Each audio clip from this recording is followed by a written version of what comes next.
రెండవ అధ్యాయం 21వ శ్లోకం జనక మహారాజు చెప్తున్నాడు ఇప్పుడు.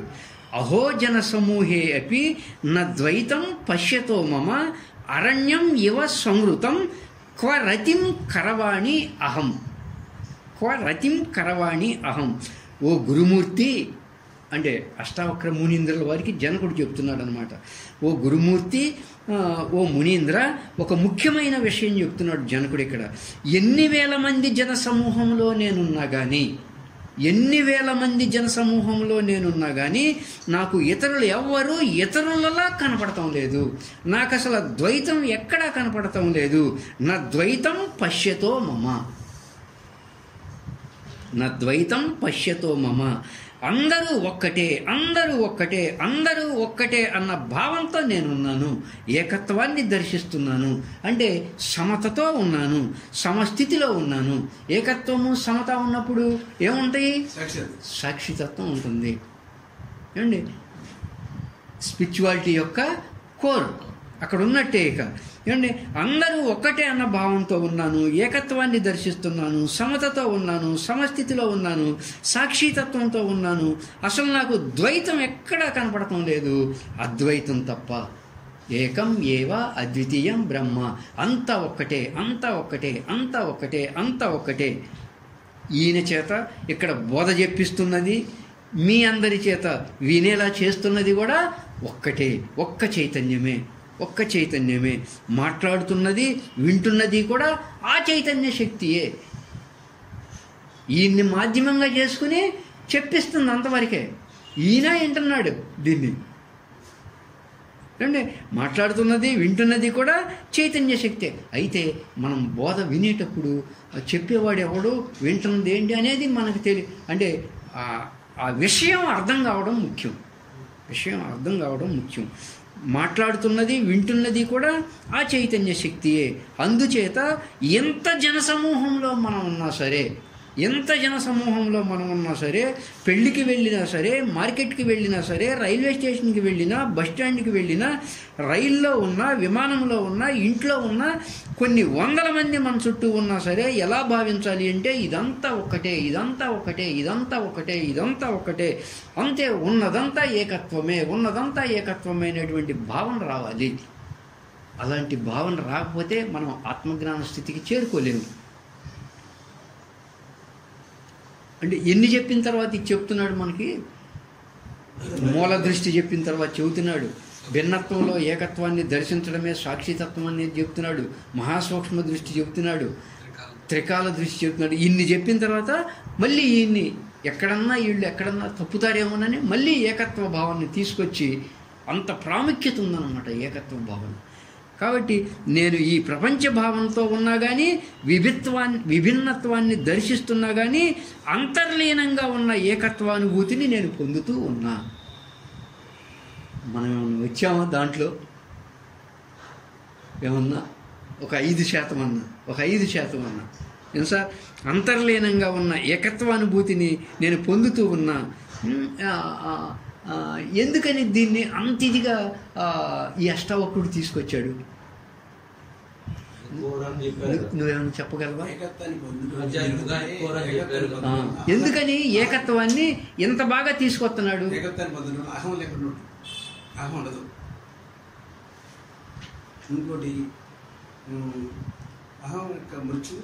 మీరు చెప్పలేరు, ఈ అబ్బాయి చెప్పగలడని. ఎంత బాగా ఏకత్వాన్ని అంటే ఇది గోల్, ఫైనల్ గోల్ అన్నమాట. భగవద్గీత అదే చెప్తుంది, ఈశావాస్యోపనిషత్తు అదే చెప్తుంది, ఇక్కడ అష్టావక్రుడు అదే చెప్తున్నాడు. ఏకత్వాన్ని గురించి అనేక విధాలుగా ప్రాక్టికల్గా చెప్పుకుంటూ వస్తున్నాడు. అసలు ఈయన ప్రకృతి పరంగా చెట్లు ఏకత్వంతో ఉన్నాయి, అంతా ఏకత్వంతో ఉన్నాయి, మనమే ఏకత్వంతో లేము అని. ఏకత్వం ఎందుకు ఇంత ఇదిగా చెప్పుకొస్తున్నాడంటే, ఏకత్వం అనేది ఆధ్యాత్మికతకి హృదయం. ఏకత్వం అనేది ఆధ్యాత్మికతకి శ్వాస లాంటిది. శ్వాస లేకపోతే మనం లేవు. ఏకత్వం లేకపోతే అసలు ఆధ్యాత్మికతే లేదు. మీకు ఏమన్నా కలిగి ఉండండి, మీరు ఏమన్నా నేర్చుకోండి, ఏకత్వం లేకపోతే హృదయం లేదు. ఇక హృదయం లేనివాడు ఎట్లుంటాడు? శ్వాస లేనివాడు ఎట్లుంటాడు? శవమై పడిపోవాల్సిందే. శ్వాస లాంటిది మనకి, శ్వాస ఎలాంటిదో ఆధ్యాత్మికతకి ఏకత్వం అలాంటిది. అందుకని అంత బాగా చెప్పుకొచ్చారు ఆత్మ సంయమ యోగంలో శ్రీకృష్ణ పరమాత్మ ఈశావాస్యోపనిషత్తులో. ఈయన మరి ఏకమేవ అద్వితీయం బ్రహ్మ అంటాడు ఏదో ఉపనిషత్తులో. అంత బాగా చెప్పుకొచ్చాడు అనమాట. అంటే నేను ఈ ప్రపంచ భావంతో ఉన్నా కానీ ఏది ముఖ్యం సార్? ఏకత్వం ముఖ్యం. ఏకత్వం ముఖ్యం. అంటే ముక్తి పొందటానికి కావాల్సినటువంటి ఏకైక నియమం, ముక్తి పొందాలి అంటే మనకు ఉండాల్సినటువంటి ఏకైక నియమం అక్కడ చెప్పాడు కదా, ఏకః ద్రష్టః అశి సర్వదా ముక్త ఏవ ప్రాయో అశి సర్వదా అయమేవ హితే బంధః పశ్యసి ఇతరం. నువ్వు ఇతరులను వేరుగా చూసినా, ఈ దృశ్యాన్ని వేరుగా చూసినా బంధంలోనే ఇరుక్కుంటావు. యాక్చువల్గా నువ్వు ప్రకృతి పరంగా స్థితమై ఉంది నీలో నిత్యముక్త స్థితి. బట్ ఎప్పుడైతే వేరుగా చూస్తున్నావో, అంతర్లీనంగా ఉన్న ఏకత్వానుభూతిని నేను పొందుతూ ఉన్నా, ఈ విశ్వం యొక్క అస్తిత్వాన్ని నేను తెలుసుకుంటూ, అంటే ఈ విశ్వం యొక్క అస్తిత్వం ఎలా ఉంది? ఏకత్వంతో ఉంది అని ఎలా తెలుసుకున్నాను? ఈ విశ్వం యొక్క అస్తిత్వం తెలుసుకున్నా. నేను ఏం తెలుసుకున్నాను? ఈ విశ్వం యొక్క చైతన్యం ఏకత్వంగా ఉంది అని. ఎలా తెలుసుకున్నా ఈ విశ్వం యొక్క చైతన్యాన్ని? ఈ విశ్వాన్ని చూస్తుంటే ఎంతో భిన్నత్వంగా ఉంది. ఎంత భిన్నత్వం నా యొక్క దృష్టి పెరిగే కొలది ఏకత్వంగా మారిపోతుంది. అలా ఈ విశ్వం యొక్క అస్తిత్వాన్ని నేను తెలుసుకున్నా.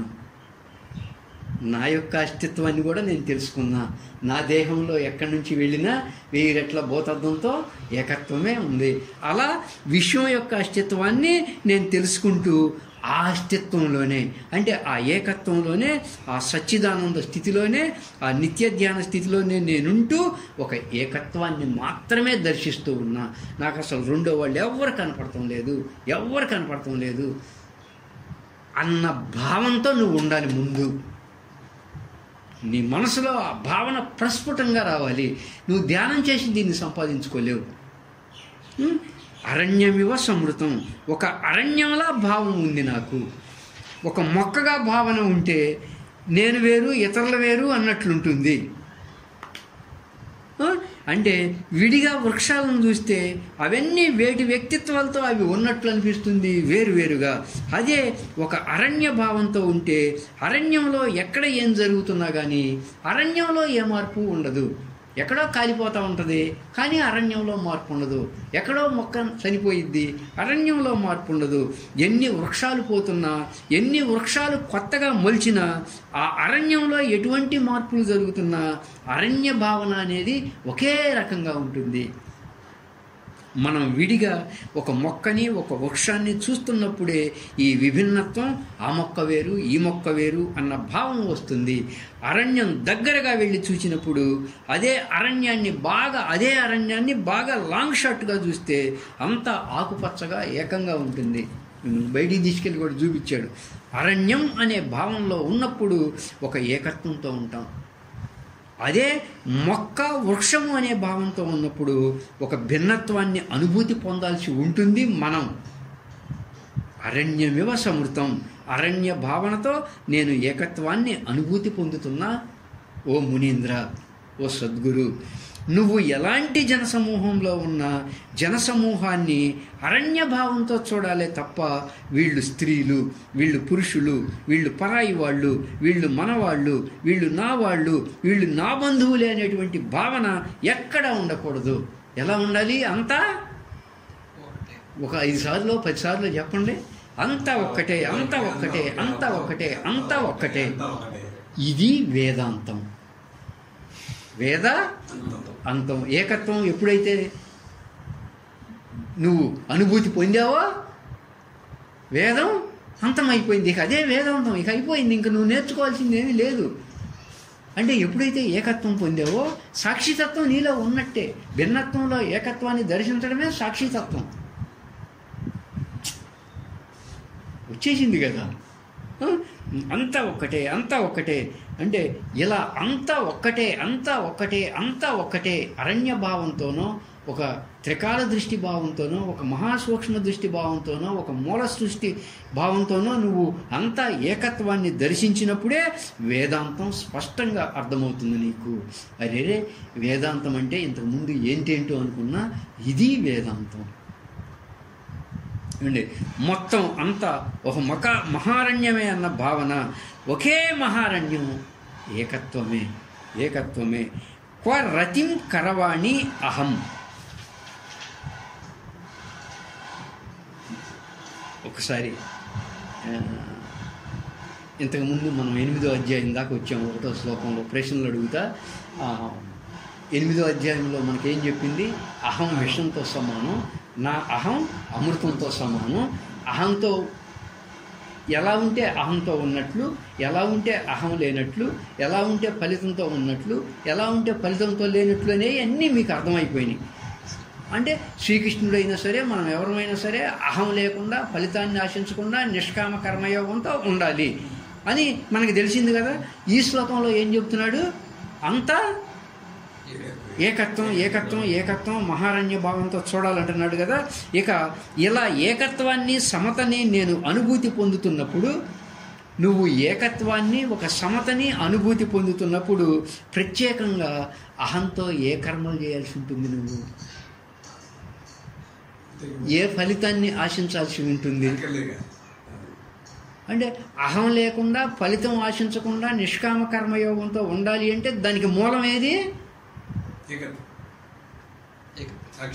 ఏకత్వం.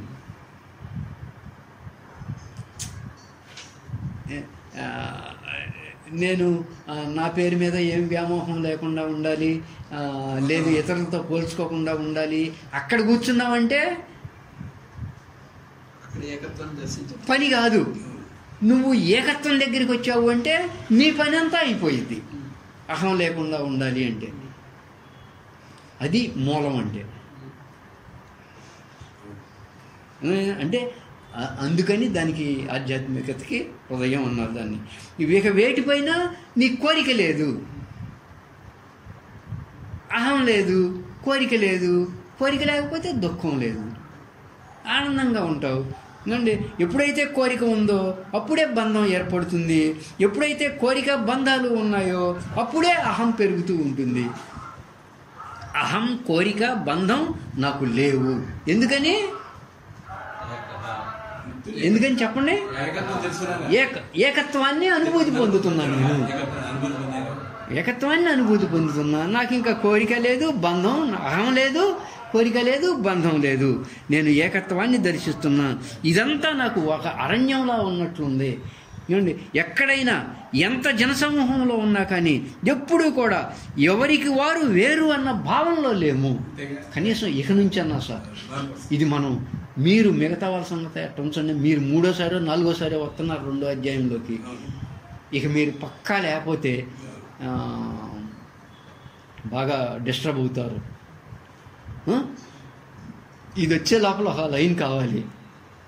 అంతా ఏకత్వమే, అంతా ఏకత్వమే. ఇలా మనం జనసమూహం ఉన్న చోటల్లా, మీరు షాపింగ్కి వెళ్ళండి, రైతు బజార్కి వెళ్ళండి, ఇంకోసాట బోధకి వెళ్ళండి, దేవాలయంకి వెళ్ళండి, ఎక్కడికన్నా వెళ్ళండి, జనసమూహం ఉన్న చోటల్లా ఇలా భావిస్తే అంతా ఏకత్వమే. నాకు అసలు వేరే వాళ్ళు కనబడతల్లా. మీరు వేదాంతాన్ని నిత్య జీవితంలో అనుభూతిలోకి తెచ్చుకున్నట్లే. గరికపాటి నరసింహారావు గారు చెప్తాడు ఈ వరుడు. ఇలా మనం జనసమూహం ఉన్న చోటల్లా ఆయన యొక్క అష్టావక్ర గీతలో చెప్పాడనమాట ఈ మాట. గరికపాటి నరసింహారావు గారు కూడా అష్టావక్ర గీత దగ్గరికి ఇక మొత్తం రావాల్సిందే, వీడి దగ్గరికి రాక తప్పదండి. ఆయన చెప్తాడు ఇలా మనం అంటే ఇది వేదాంతం అని. ఆయన చెప్పినటువంటి అష్టావక్ర గీతలో కొన్ని సూక్తుల్ని తీసుకుని దీనికి అటాచ్మెంట్ చేయటం జరిగింది. సుబ్బారావు ఏదో సపరేట్గా చెప్పలా. ఇది మనకెక్కడ ఏది బాగుంటుందో దాంట్లో నుంచి తీసుకుని కష్టపడి దీన్ని తీసుకొచ్చాడు అనమాట. మళ్ళీ ఇదంతా కూడా ఆయన చెప్పలా. దీంట్లో అంతా ఒకటే ఇదే వేదాంతం అన్నారు చూసావా, అది గరికపాటి నరసింహరావు గారు చెప్పారు ఆ ఒక ముక్క. దాని తర్వాత ఇలా మనం జనసమూహం ఉన్న చోటల్లా భావిస్తే మీరు వేదాంతాన్ని నిత్య జీవితంలో అనుభూతికి తెచ్చుకున్నట్లే అని భీమవరం సభలో చెప్పాడు ఆయన, గరికపాటి నరసింహరావు గారు. కొన్ని వేల సిద్ధాంతాలు పుట్టాయి ఈ ప్రపంచాన్ని మార్చటానికి, కానీ అన్ని సిద్ధాంతాలు విఫలమైంది ఆచరణ శూన్యత కారణంగా. ఆచరణ లేదు సార్. ఏకత్వం గురించి చెప్తున్నారు, ఆచరణ లేదు. ఎన్ని చెప్పట్లా మనకి సూర్యనారాయణ గారు, మనం ఎన్ని చోట్ల మనం ఆధ్యాత్మికతలోకి వచ్చిన కాడి నుంచి ఏకత్వం ఏకత్వం ఏకత్వం అంటున్నారా లేదా? అంతా ఒకటేనయ్యా, అంతా ఒకటేనయ్యా అని. కానీ ఆచరణ శూన్యత కారణంగా కొన్ని వేల సిద్ధాంతాలు ఫెయిల్ అయిపోయాయి. ఆచరణ దగ్గరికి వచ్చేసరికి గొప్పగా తప్పించుకుంటూ ఉంటారు. ఎలా తప్పించుకుంటూ ఉంటారు? మేము అజ్ఞానులు అండి, మేము చేయలేము, లేకపోతే ఏ లక్ష్మణులు వారో ఏ రమణ భగవాన్లు వారో పొందారు కానీ మాకు అంత స్థితి లేదండి, లేదా మాకంత జ్ఞానం లేదండి, అజ్ఞానులమండి అంటారు.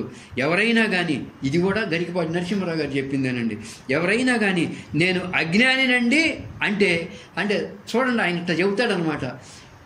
ఎవరైనా కానివ్వండి నేను అజ్ఞానిని అన్నాడంటే నువ్వు జ్ఞానివేనండి ఇట్లా చెబుతాడు ఆయన. ఏమండి, ఎందుకంటే నాకు అజ్ఞానం ఉంది అని తెలుసుకుంటున్నా కాబట్టి, అందుకని ఎవరో కూడా ఆ మాట ఎప్పుడు అనకండి, ఆ మాట ఎప్పుడు అనకండి అంటాడు ఆయన. ఆయన ఆయన హావభావం ఇట్టు ఉంటుందన్నమాట.